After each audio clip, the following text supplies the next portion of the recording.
नमस्कार दोस्तों, स्वागत है आपका आर्ट ऑफ कैंडलस्टिक में। तो दोस्तों, जैसे कि आपको पता ही है, फिलहाल सबसे बड़ा जो एक्शन हम लोगों को देखने को मिल रहा है वो सोना चांदी यानी गोल्ड और सिल्वर में देखने को मिल रहा है। कमोडिटी मार्केट में इस समय जबरदस्त हलचल चल रही है और अगर हम कल के दिन की भी बात करें तो गोल्ड ने 5,000 का लेवल तो क्रॉस कर ही लिया था। उसके ऊपर आप देख सकते हैं कि 5,250 के भी ऊपर गोल्ड हम लोगों को जाते हुए देखने को मिला। इनफैक्ट गोल्ड ने 5,300 का लेवल भी क्रॉस किया था। हाँ, ऊपर से थोड़ा बहुत करेक्शन यहां पर चलता रहता है, लेकिन फिर भी गोल्ड अपनी ड्रीम रैली यहां पर पार करते हुए देखने को मिल रहा है। आप देख सकते हैं कई समय तक गोल्ड बिल्कुल शांत पड़ा हुआ था, लेकिन जब भागा है तो किस प्रकार से भागा है वो आप यहां पर देख सकते हैं। और दोस्तों, ये हमेशा ऐसा ही रहता है। इसके पहले भी गोल्ड में इसी प्रकार की रैली देखने को मिली है, लेकिन अगर हम गोल्ड से ज्यादा कैमरा किसके ऊपर है तो वो सिल्वर के ऊपर है, क्योंकि जहां पर ज्यादा तेजी होती है वहीं पर ज्यादा चर्चा होती है।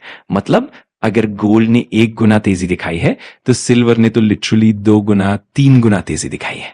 इतना भयंकर मूव सिल्वर में देखने को मिला है। लेकिन अब जो रिक्वायरमेंट है, जो डिमांड है, वो इतने लेवल पर बढ़ चुकी है, उसके बाद ही सिल्वर में लगातार तेजी देखने को मिल रही है। तो जैसे कि मैंने बहुत बार आप लोगों को सिखाया है, अगर आप लर्निंग पर फोकस करोगे तो आपको अर्निंग भी अच्छे से समझ में आने लगेगी। ठीक उसी तरह जैसे मैंने आप लोगों को पहले भी बताया था कि कोई भी बिजनेस अगर बड़ा होता है तो वो अकेला नहीं बढ़ता, उसके साथ साथ और भी बिजनेस होते हैं जो कमाल के परफॉर्मेंस दिखाते हैं और वहां पर भी शेयर होल्डर्स को लॉटरी लेती हुई देखने को मिलती है। अब दोस्तों, अगर हम सिल्वर की बात करें तो सिल्वर से रिलेटेड अगर इंडिया में देखा जाए तो सबसे बड़ा नाम हिंदुस्तान जिंक लिमिटेड का है। जितना भी सिल्वर बनता है उसका 90% से ज्यादा उत्पादन हिंदुस्तान जिंक करती है। तो आप अंदाजा लगा सकते हैं, जब सिल्वर की डिमांड इतनी ज्यादा है और हिंदुस्तान जिंक 90% उत्पादन करती है तो उसकी डिमांड कितनी ज्यादा होगी। ये आसानी से समझा जा सकता है। अगर हम इनके रेवेन्यू की बात करें तो 1 साल पहले लगभग 8,500 करोड़ रुपए का रेवेन्यू था, जो अब लगभग 11,000 करोड़ के करीब पहुंच गया है। और अगर हम 3 महीने पहले की बात करें तो तब भी रेवेन्यू लगभग 8,500 करोड़ के आसपास था, लेकिन अब परफॉर्मेंस में जबरदस्त बढ़ोतरी देखने को मिल रही है। कैश कन्वर्जन भी प्रॉफिट में बदल गया है। लगभग 2,647 करोड़ रुपए का प्रॉफिट अब देखने को मिल रहा है। अगर आप पहले के नंबर देखेंगे तो 2,947 करोड़, 2,622 करोड़, इस तरह 879 करोड़ रुपए का अर्निंग यहां पर देखने को मिल रहा है। अब ईपीएस की बात करें तो पहले ये 6 रुपए का था, जो अब बढ़कर 9.18 रुपीज तक पहुंच चुका है। अब दोस्तों, अगर हम शेयर होल्डिंग पैटर्न देखें तो प्रमोटर के पास लगभग 61.84% हिस्सेदारी है और सरकार का भी यहाँ पर काफी सिग्निफिकेंट स्टेक है, लगभग 27 से 28% के आसपास। तो हम कह सकते हैं कि हिंदुस्तान जिंक जब भी कोई बड़ा काम करने जाती है तो सरकार की परमिशन जरूरी होती है।